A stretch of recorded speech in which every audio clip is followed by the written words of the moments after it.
Welcome to the A2 Show with Andrew Cass and Aaron Parkinson, bringing you the trends and topics that affect our lives the most: business, politics, fitness, family, and finance.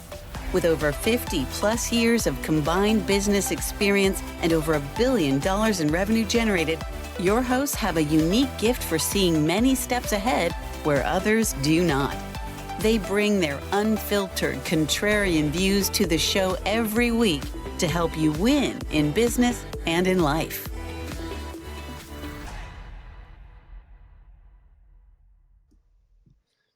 Aaron, we're talking RNC, DNC, economic plans and policies, and getting down to the wire here. So this will be an economic political episode here today because, man, there's a lot of information flying around right now about what could 2025 look like from an economic policy, whether it be Trump, Harris, or RFK, right? So we're going to break down what's flying around. We're going to talk a little bit about what we saw at the RNC and the DNC. My guess is you didn't see the RNC convention, or I should say the Republican National Convention or the Democrat National Convention. Would I be accurate in saying that as a Cayman Islands Canada guy? Was that something you didn't tune into, or did you? You are 100% accurate. I did not. I did not. Did you get any sound bites? Did you get any sound bites though at all? I did definitely see some sound bites, and I definitely did some poking fun at the wall they built around Chicago. Oh my God! Great! I'm so glad you brought that up. Jeez. You know, we're against the wall, but now we've got the wall around everything in Chicago, which I found quite comical. And the height of hypocrisy, right? And you needed ID to get in, but you don't need ID to vote. That was kind of funny as well. So. It's like really with a straight face, do people not connect those dots, Aaron? I mean, I saw Charlie Kirk is a big conservative radio talk show guy. I posted a video about him on Instagram. You probably saw my video actually of Kirk going, well, here we are. There's the wall. And I need ID. All the things that you don't think we need to run a country, you can run your convention that way. It was like, okay, so we've just started off with the greatest insult to the intelligence of the American people before the doors even opened. Well, right? and I always think it's funny, our show, because you have your in the mix, living in America, pro-America stance on how you look at everything. And I'm Canadian and I live in the Caribbean, and I just have a different filter that I look at things through. But there are things that I watch and sound bites that I watch that I just find funny. You know, like that was one of those things I just found funny. Listen, Aaron, I actually wish that wasn't funny. As funny as it is that we're talking about it on our show, I really wish that wasn't the case. Like, I really wish they were consistent with every country needs a wall, and they need to have law and order, and they need to vet people, the common sense, and every election process needs ID, and they need to vet people, and things need to be legitimate. I mean, I need an ID to drive a car. I need an ID to get alcohol at the store. I need an ID to join the military. Whatever. I mean, the list is endless. Get on an airplane. I mean, but people are flying in without IDs and without walls. So I just think it's super ironic, super hypocritical. And I think it's a dangerous precedent. I think it's really, really destructive when you do things like that. When you basically tear down the laws of the country, but then put those same laws in place to run your convention, I think is the height of hypocrisy. And that's the right word. It's hypocrisy. And like you said, anybody with half a brain just looks at that and goes, okay.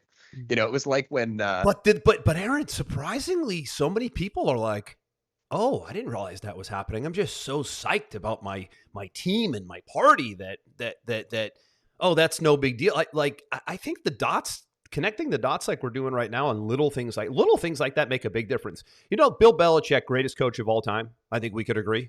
Yep. Patriots coach. You know what he said, which always stuck with me? Winning, as long as we've been winning for, is about doing a lot of little things consistently over time, and it equals big victories. Yep. They keep doing those little things, little by little, and it just leads to mass destruction. And that's what we're seeing. And you see it happen on both sides, and I think that's where sometimes I have a different vantage point, right? You look at the hardcore right-wing Republicans that are like, we should never have abortions. Abortion should be illegal. That's insane too. I know. Until some 15-year-old gets pregnant, and then all of a sudden it's totally okay because they're 15 and it's my kid, and right, because common sense says, yeah, like no, you shouldn't. But common sense never plays into the conversation until it's actually on your doorstep. And you see it You're right. on both sides of the equation. Yeah, you're right. Hey, listen, anything extreme right or left is not good. I think you and I have been pretty consistent as independent guys that probably lean a little bit more conservative, but we certainly don't go extreme left or right. But I can tell you, and Elon Musk said it, don't take my word for it. Elon Musk just posted this last week, actually.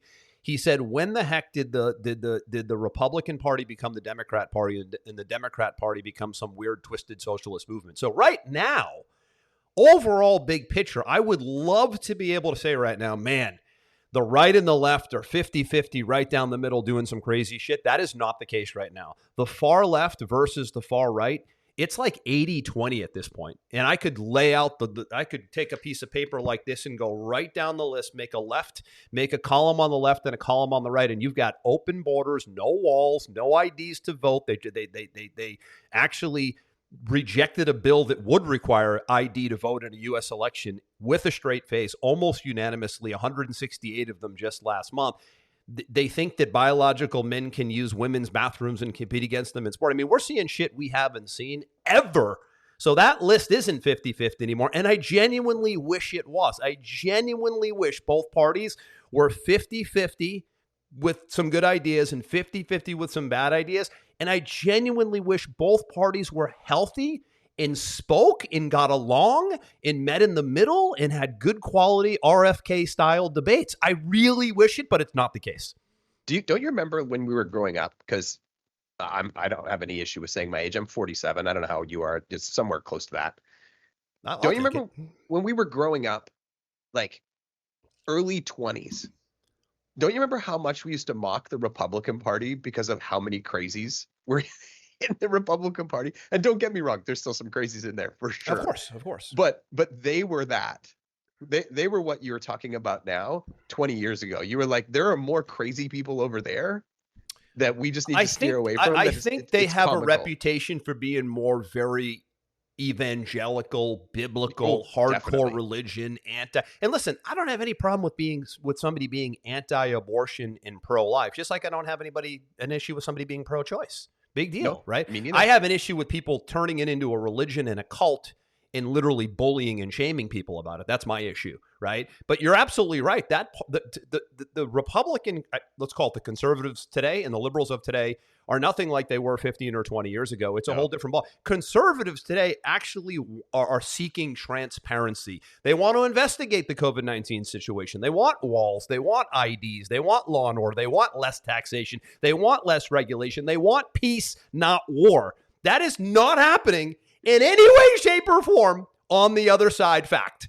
So we're in like this weird world now where like we the parity that we used to have has gone so far off the left that now you have guys like Elon Musk and Joe Rogan, by the way, lifelong Democrat liberals are like, I wouldn't even associate with anybody on the left. You have guys like RFK leaving the party, a Kennedy leaving the Democrat Party. Case closed, conversation over for me.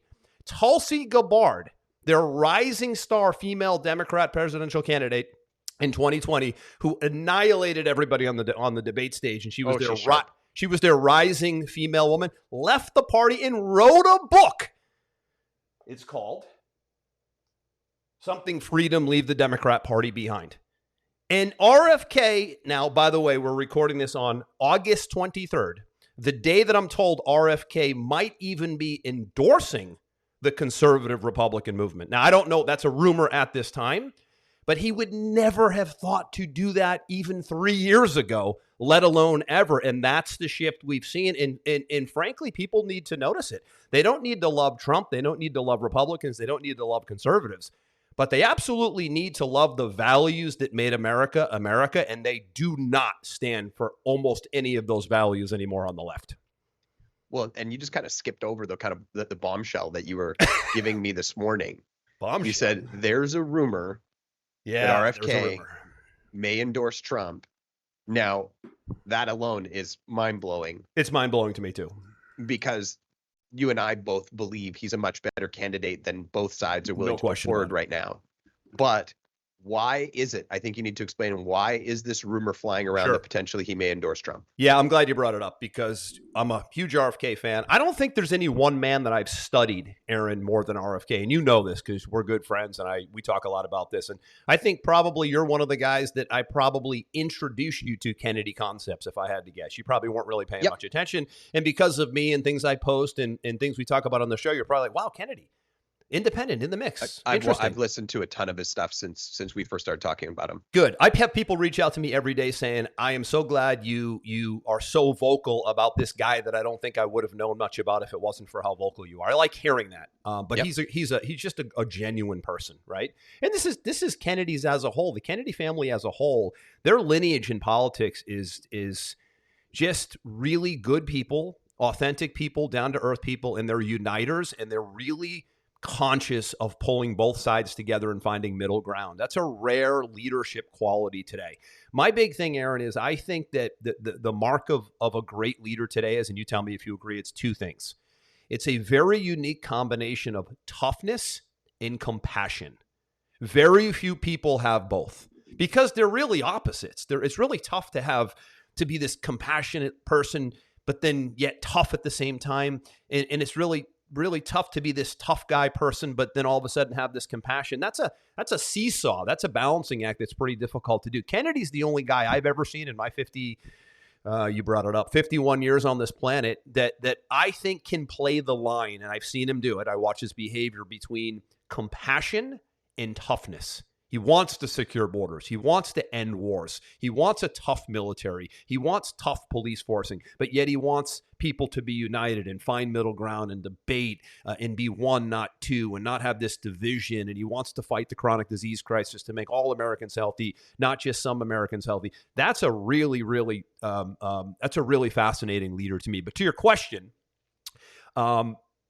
Kennedy and his running mate, Nicole Shanahan, who, by the way, is the ex-wife of one of the founders of Google. I think there were two founders, correct? Was it Sergey Brin? Or was it I think so. I don't know the names. And she got divorced and got a massive settlement. And she's also a lawyer. And she used to be another one, a far left liberal who literally despises the party now. She can't even believe she was a part of it, she says. She's now his running mate. She said this week, we are being so attacked and vilified, and the cheating in the election interference is so high right now. We've been censored. We've been canceled. We were kicked off the debate stage. Aaron, you and I did a whole episode on the debate debacle that Kennedy clearly qualified for. And the most recent one, just last month in the state of New York, the Democrat Party, the DNC, and one of their super PAC groups actually filed a lawsuit to kick Robert F. Kennedy off the ballot in the state of New York, here in the United States, in a democracy. Something like this has never happened. Kicking a candidate off the ballot, we may as well be in Russia, North Korea, or Venezuela. It happened, and they are pissed, and they think they can win it because it's a super ridiculous technicality that doesn't even make sense. They were challenging his residency, Aaron. This is what really happened. They said, no, you can't be on the ballot in New York because you claimed that yourself as a resident of New York, but you're not really a resident. However, his driver's license, his hunting license, and his home is in New York. It was the greatest sham ever. They're pissed. And here's the thing. Who would actually take the time? Who would actually pretend that they were a resident of New York? You know where people pretend they're residents of? Nevada. Okay. Half the people that are registered in Nevada don't live there because nobody actually wants to live in Nevada. They claim it for Aaron, tax purposes. You wouldn't claim that you live in one of the worst tax jurisdictions in America. It's the height of insanity. But imagine spending their money, Democrat money, donor money, on suing someone to get off the ballot. Why don't you just compete with them? Why would you need to sue them and remove them? You don't need to sue people and remove people. You compete with people on policy and on ideas. Always the first indicator of fear. Always the first indicator of fear. But what are you hiding from? I mean, you must have a lot of shit that he knows a lot. I mean, this guy's seen more, done more. I mean, this guy was standing in the White House at 14 years old when his dad was killed, and he said, "Listen, I'm going to make it my life's work to find out what really happened." And the ties he made to the CIA and the bullets weren't really the bullets. And I mean, he's an investigative attorney. He's brilliant.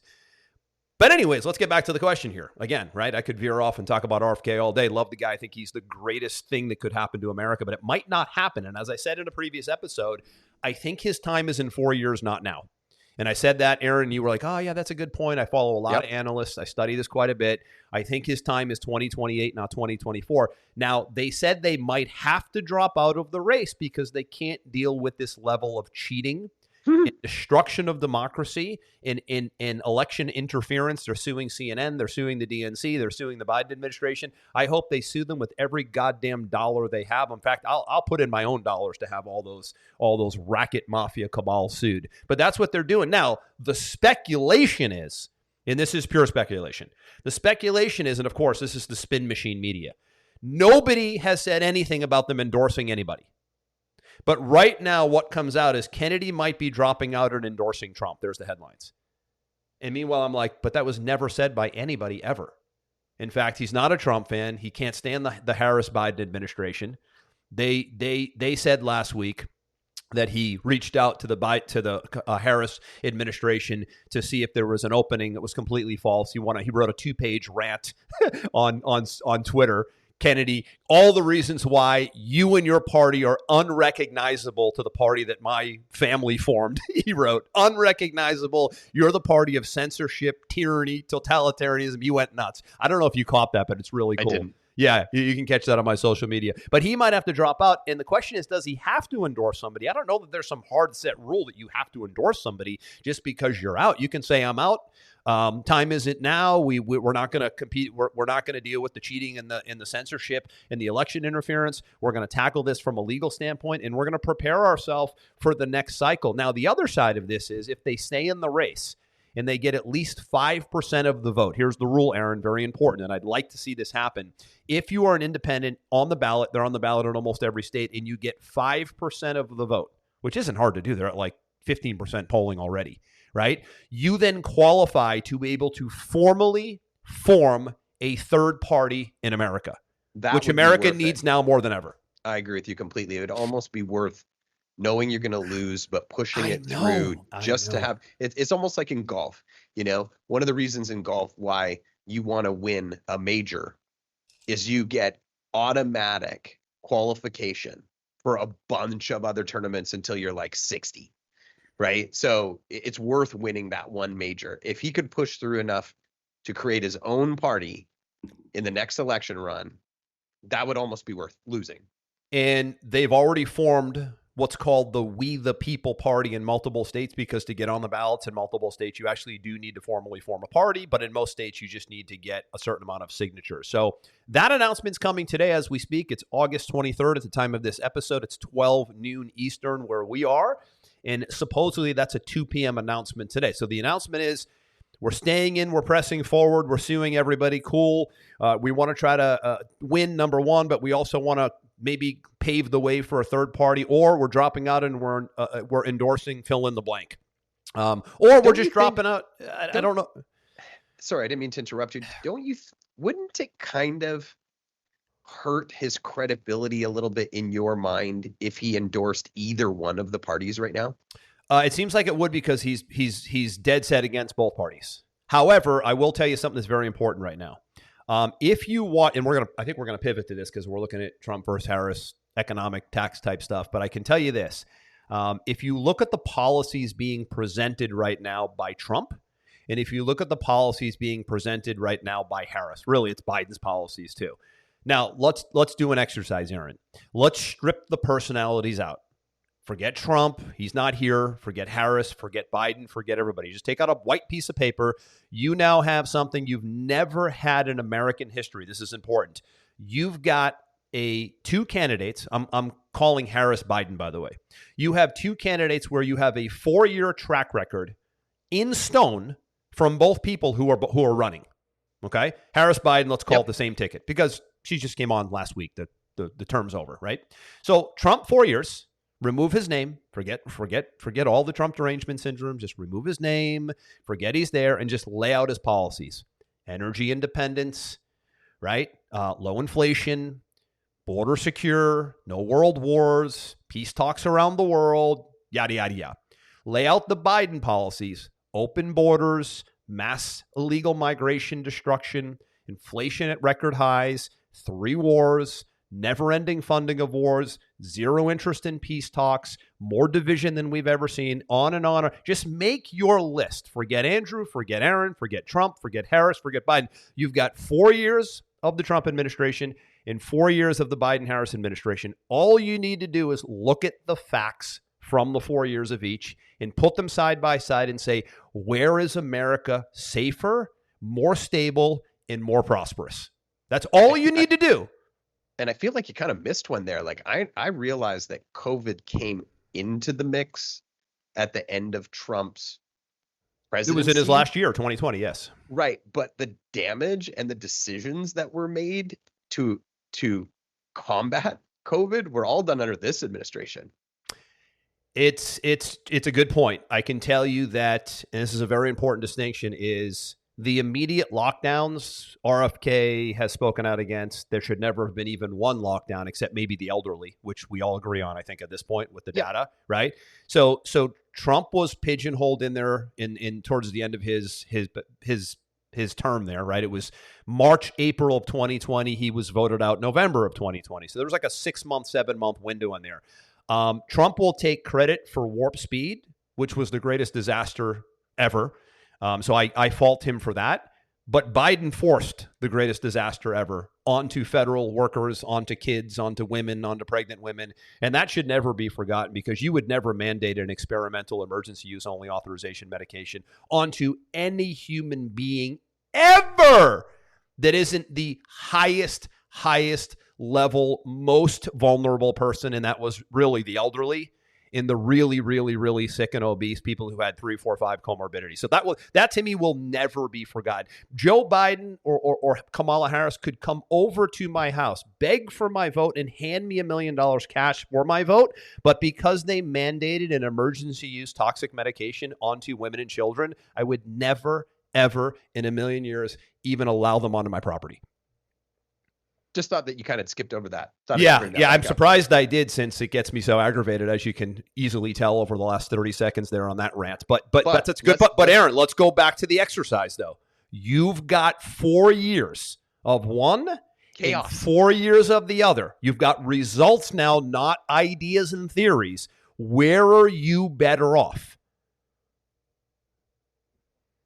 Guess you have to make that decision. So I'm looping back to your RFK question again. You go, it would be crazy for him to endorse anybody. My thought process is, if he does, and this is only speculation, I don't know because he hasn't done it yet, and I will be anxious to hear his reasoning, and I'm open-minded to anything he says because he's as calculated and as thoughtful and as careful as anybody I've ever seen speak and lead.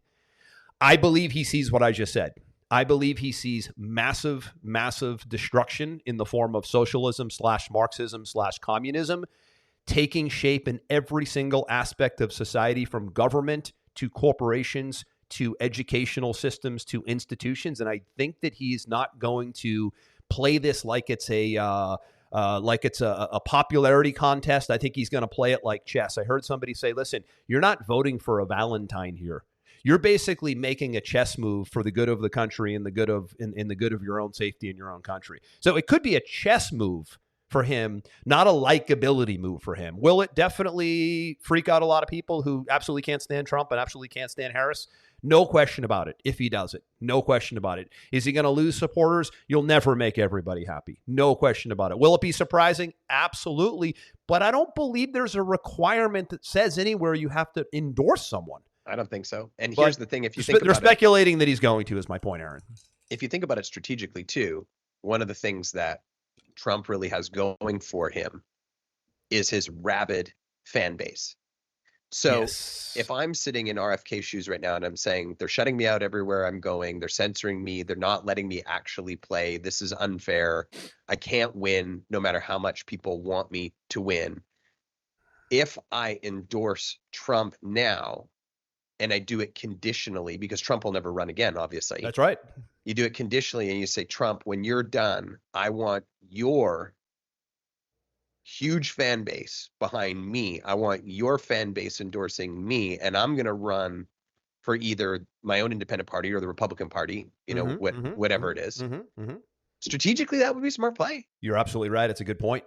Maybe there is another play here, but it does go against, to your point, I agree. It does go against, if he does it, by the way, it's speculation. It would be political, where so far he hasn't been political. That's right. He's been very straight down the line, seems very genuine, seems very, straight and narrow. Mm-hmm. It would be a political move that might be uncharacteristic of him. Agreed. Exactly right. And I think that with all of the marketing, the messaging, they have done a magnificent job with this independent. Let's break the two-party duopoly, wherever they call it. Let's break it down the middle. The stats are the stats. Over 60% of Americans now identify as an independent. Aaron, that's the highest number in American history. The number's never been above 50%. Historically in America, somebody would always identify as a Republican or as a Democrat. Over 60%, last I checked, say, I am an independent. I would vote either way, depending on what's best for me and my family, public safety, law and order, health, whatever the case may be. So their timing, I think, was great, but you can't compete when they cheat and interfere with elections. This has never happened. Ross Perot had 19% of the vote in the 90s. He was gaining on Bill Clinton, Aaron. Yep. Bill Clinton was a phenomenal president. 8 years, economy was in great shape, country was in great shape. I liked Bill Clinton. He was a great president. I mean, he had his issues in the end with the women, but seems like all politicians do, but whatever. Ross Perot wasn't censored. He was invited on every stage. He was interviewed on all mainstream media. None of that is happening. Can you imagine getting to the level RFK has gotten to while being censored, canceled, vilified, marginalized, and literally just gaslit? And he's still in the game successfully? And he's basically running this thing on long-form podcast interviews? But it's not enough. It's not going to be enough, I don't think. Well, here's my thoughts. I want to talk about some of these interesting tax policies. Yeah, let's pivot. That Harris is. I think unless you're living under a rock, there's been such an uproar over this. It would be hard not to know what's happening. But before we do that, I want to set the table for why it's really important to understand this, right? The only way for an economy to work is when people are willing to gamble their money to invest in small to medium-sized businesses, when they're willing to invest in new ideas, when they're willing to invest in real estate, when they're willing to invest in real estate development. In order for those things to happen, the juice has to be worth the squeeze.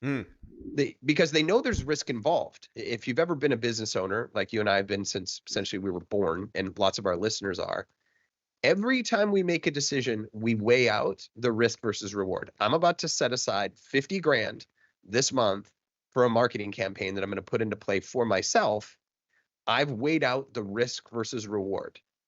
And when it doesn't go right, it really, really sucks. So investors have to feel like there's something there for them. Now, if you're an investor, here's some stats right now after the last 4 years that are really interesting because people love stats. You ready for this, Andrew? I'm ready.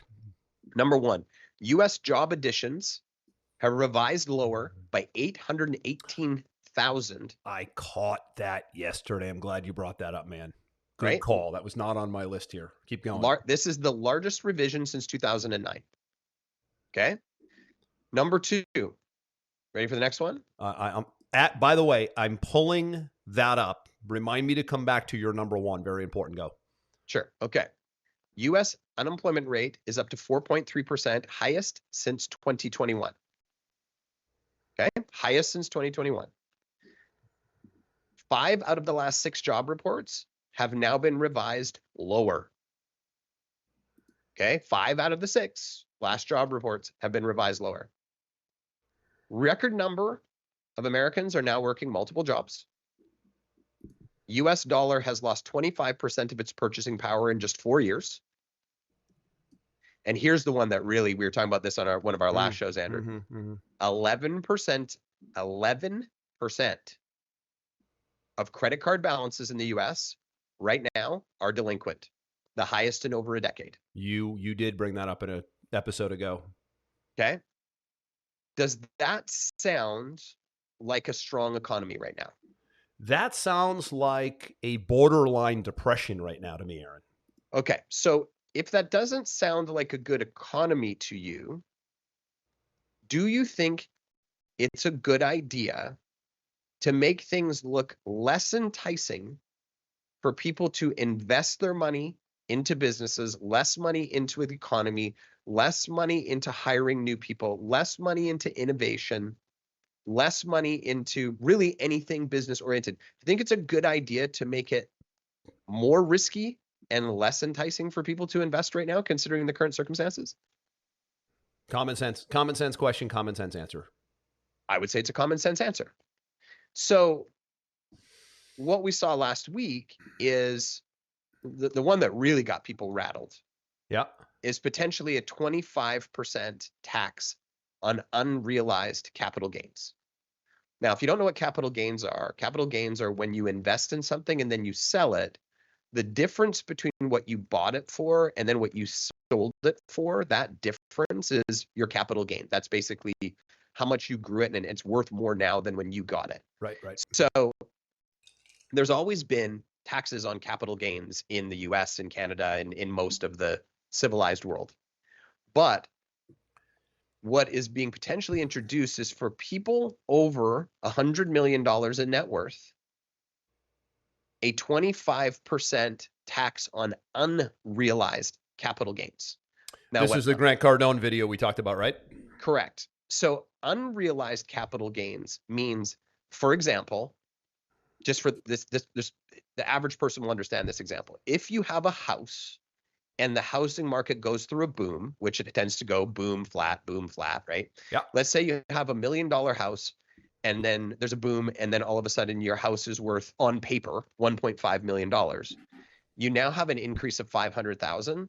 The government wants to tax you 25% of that 500,000, which would be 125,000, just because you now own an asset that's worth more than it was before. You didn't sell the house, you just own the house. And the idea behind this is what they say they're trying to curb is the ultra rich owning shares in their own companies. And instead of actually paying themselves salaries or selling their shares to fund their lifestyle, one of the tricks that the ultra wealthy use is they go and they get loans from banks against their shares, because you don't have to pay taxes on loans. You only pay taxes on income. So it's kind of this like sneaky loophole, which I get. So I understand that that's the loophole that they're trying to shut. And I understand that when most people would listen to this, they'd say, oh, it's only for people over 100 million. Who cares? They're ultra with. We don't care. Okay. As somebody who lives in the Cayman Islands in a tax-free domicile, about once every 5 years, some goofball gets a good idea and says, how about we just tax people 1%? Let's just tax people or corporations or expat 1%, nothing crazy, just one. Okay. The corporations here, they literally look at the government and they say, try me. Put 1% in and we will walk out the door. We will go to the Isle of Man. We will go to Nevis. We will go to Panama. We will go wherever, because we know in the history of the government, the moment that they open the door and they say 1%, 1% becomes 2, 3, 4, 5, 10, 50, 60, whatever it is, just like it happened in the United States. Remember, income tax was a temporary war measure and it was very small. And all of a sudden, away it goes. So taxing people on something they haven't actually even sold yet, it's just paper money. Oh, and by the way, if you do that, that could work in the stock market too, right? If the stock market goes down, you don't get a refund. So if the stock market went up and you got taxed on unrealized capital gains, but you hadn't sold anything, and then the stock market goes down, oh, you don't get any money. You only get taxed on the way up. You don't get any refund on the way down. So now you're actually killing the foundation of investing, because the foundation of investing is I put money into the market. I don't take any out. I let it compound. Compound growth is exponential. Now you're going to take the compounding element out. It would almost be like if your broker said, I'm taking 25% of your profits for being part of my. That's how hedge funds work, buddy. Yeah. I mean, sure. But a hedge fund will go get you a 17% return. Exactly. The government only takes money. It doesn't give you money. Yeah. Right. So for those people that are like, oh, they're smart enough to have done research and say, well, this is only for centimillionaires. That's always how they get you. And then all of a sudden, they redefine, they move the bar. Oh, the ultra wealthy is really now 50 million, 20 million, 10 million, 5 million, 2 million, 1 million. Oh, now it's everybody. It always starts this way. Are you trying to tell me that you think the federal America. government is moving the goalposts in this scenario here? Is that what you're suggesting? Because, man, that sounds like some sort of a conspiracy theory, man. And I'm not saying it's the American government. Great explanation, by the way, of the whole sham from top to bottom. Great job. It's every government. It's not the American government. Of course it's it is. every government. It's a governmental thing. I get it. It's a governmental The U.S. just thing. tends to be a little bit more aggressive with literally everything. So, but yes. And the reason why it has to happen, or where they try to do it, is because they're a very poorly run business. And that because they're such a poorly run business, they keep increasing their expenses over and over and over again. Yep. And they don't save, and they don't budget, and they don't create profit. And that's one of the things that I love about living here in the Cayman Islands is people say, well, how can the country run with no income taxes, no property taxes, no sales taxes? I say, because they have to run it like a business. Every year they have to budget, and then they have to stay in that budget, because guess what? There's nowhere to go get more money. And funny, when you have to budget, they're not relying on the taking of the producers. No. They have to work like you and I, like hardworking other people around the world that have businesses. They have to know what's my income coming in, and they get income from duty. They get income from corporation setups. They get some tourism tax from the hotels. They have to be creative, Aaron. They have to, just like an entrepreneur in a business has to be creative. They have to generate income sources that don't require these tyrannical measures that mean let's just raise taxes and steal more money from people. That's not really a business. That's not earning and producing. That's taking. I think what you just did is in the last 5 or 10 minutes, you basically just explained the framework of socialism and collectivism. Well, and if you don't believe that it's going to impact you, you don't understand enough about the younger generation right now. So because I'm in the digital media world, I see a lot of young and upcoming digital media entrepreneurs. Yep, we do. Where are those digital media entrepreneurs going to live right now, Andrew? I'll tell you, because I see it all the time. Mm-hmm. They're going to Puerto Rico. That's right. They're going to Dubai. They're going to UAE. Some of them are coming to the Cayman Islands. There's a ton of them in Panama. Costa Rica. Costa Rica. Why do you think that is? It's very, very simple. They don't want to have the blood sucked out of them and their business. They want to keep it in a place where it can grow. And so you're saying, oh, that will never happen in America. Guys, it's already happening. Already happening. Thank you. Good God. It's already happening. Really, I want to come back to your first point, Aaron, because I can't believe I didn't add this to my notes. I want to show this here. This is important. This was one of the, tell me if you can see this. There we go. This was one of the greatest shams I think I've ever seen in my entire life as a United States citizen, Aaron. You touched on it. I'm so glad you did. Non-farm payroll growth, if you're listening, we are showing this now. It's from CNBC. Non-farm payroll growth revised down by 818,000, Labor Department says. So basically the numbers were inflated, and then they got caught, and they had to revise them down by almost a million people. A million people, which totally changes the game big time on what the employment situation really is. Now, here's a piece of what happened, Aaron. The whole illegal migration business model is designed to do two things. Most people only know about the one thing.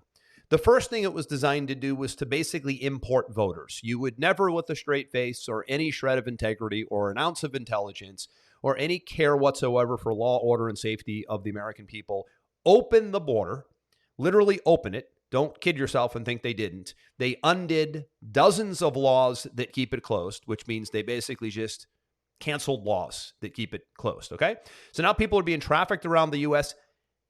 Not only are they trying to register them to vote, which should be treason, back to this point, they are putting them to work and using them in the non-farm payroll numbers I found. That is stunning.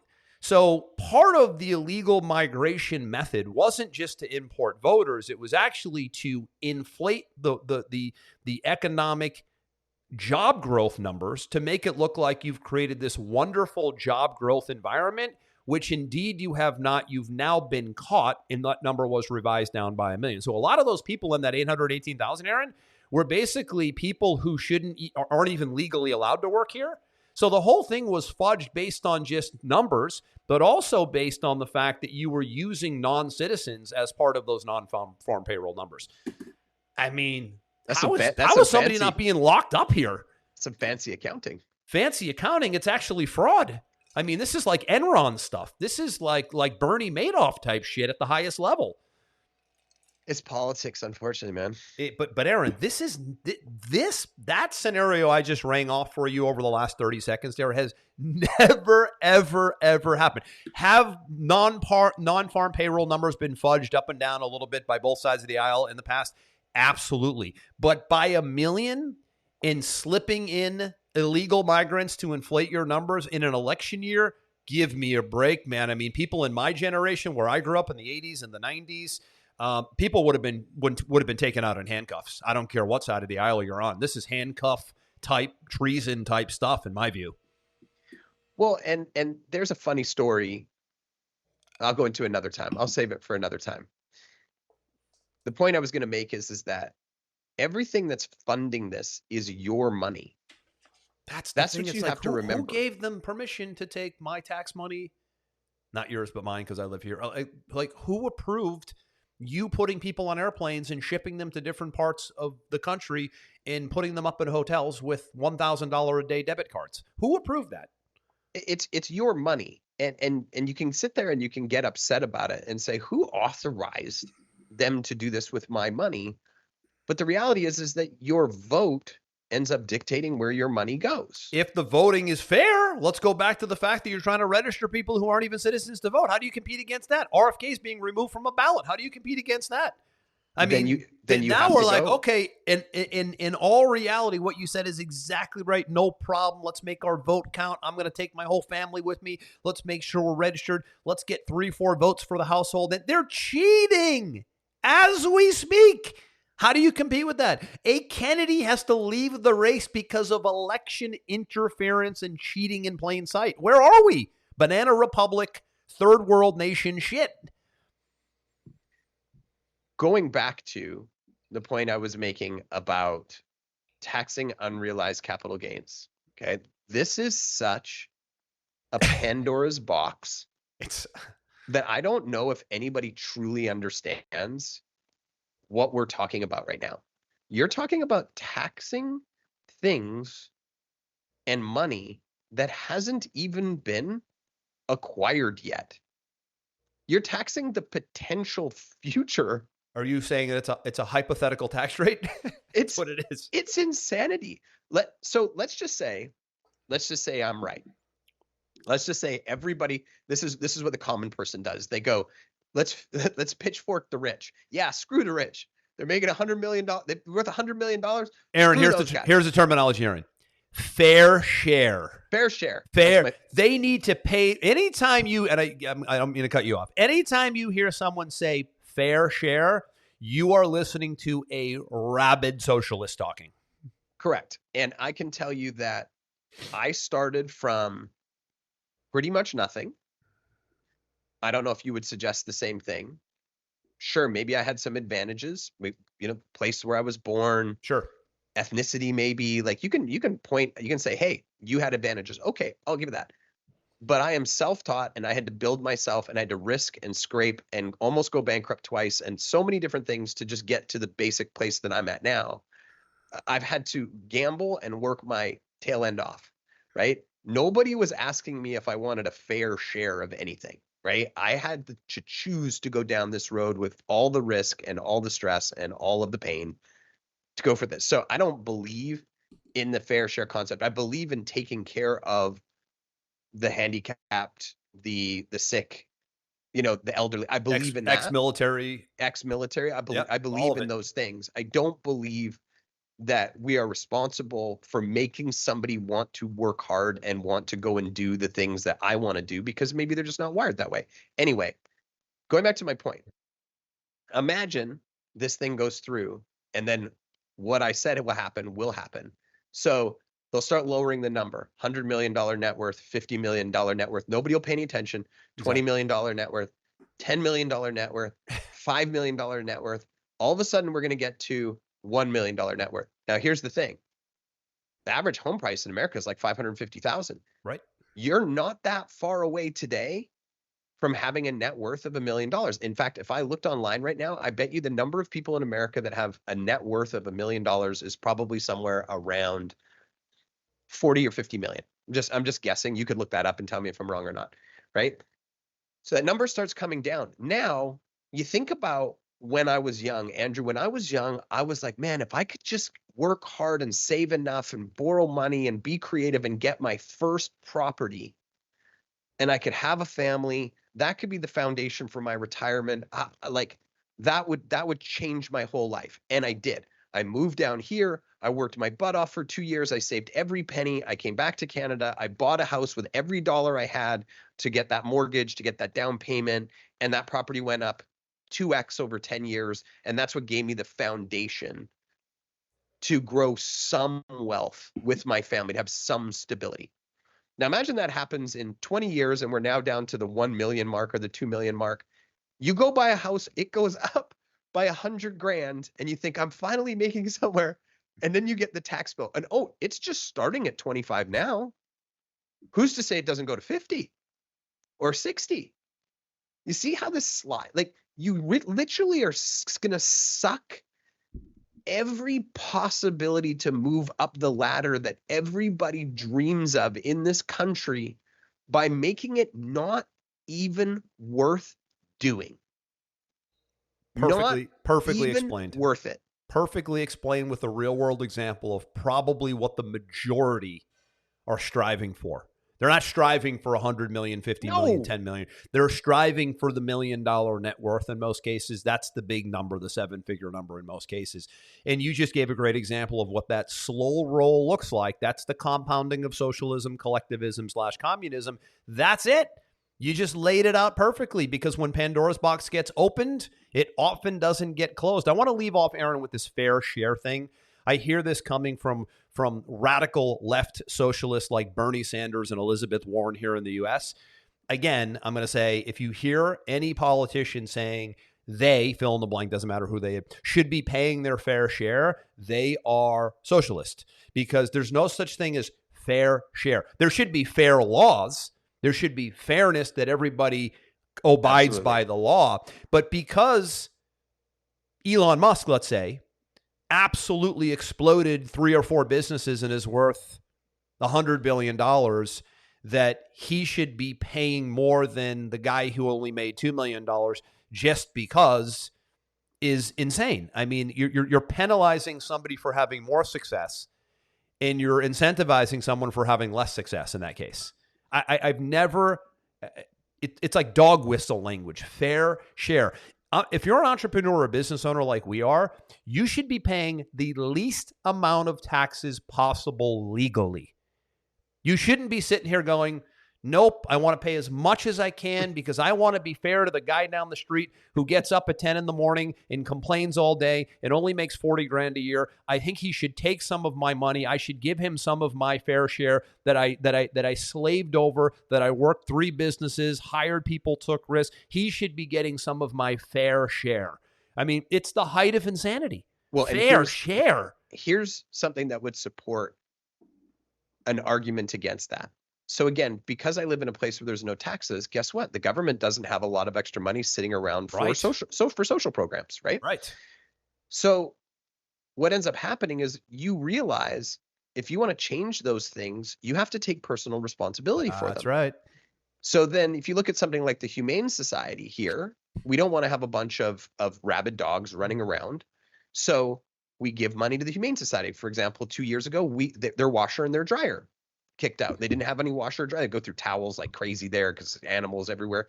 Liz and I bought them a new washer and dryer. Why? Nice. Because we know the government's not coming to save them. It's either on us and other people, It's the people, yeah. or we're going to have chaos. So the amount of fundraising and charitable promotions that are here on the island are off the charts. I've never been in a place where there's so many fundraising charity promotions. You know why? Because you take personal responsibility for it. So if in your mind you're thinking, well, I think the person who does make $10 million should give me some money, I should get my fair share. Think about the fact that you can do that whenever you want, but that's a choice, not a mandate. There's a difference between a choice and a mandate. There's a very big difference between a choice and a mandate. That sums up the whole difference between a democracy and a socialist regime. It's choice, not mandate. Patrick Bet-David made a great statement on a recent podcast. He said, "This is how you know a society is in decline and already down the path of socialism, Marxism, collectivism."